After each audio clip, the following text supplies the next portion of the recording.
This week, you are writing in your blogs about noteworthy news experiences.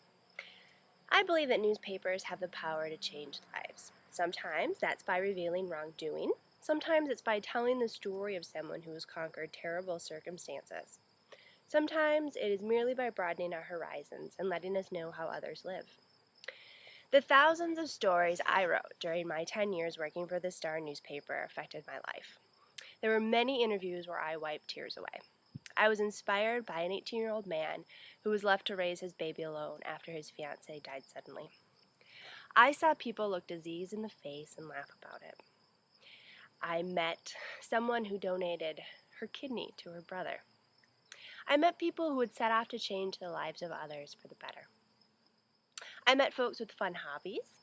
I'll never forget hopping into an airboat with Dick Lichtendahl and cruising along the river that I'd grown up along. Or climbing up 100 steps to view Rush City from the fire department's new aerial ladder truck. I gained a new perspective on familiar places.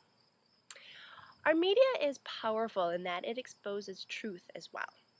There are many countries where the news is regulated. I remember flipping through newspapers when I was in China last year. It was during the Olympics. Before I left, Minnesota's news media had been filled with the sad tale of a Minnesotan who'd been killed in Beijing. I asked my husband, who was in China a few weeks ahead of me, if he'd heard about it. No, he hadn't.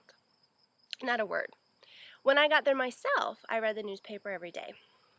I enjoyed reading about how athletes, particularly China's, had triumphed.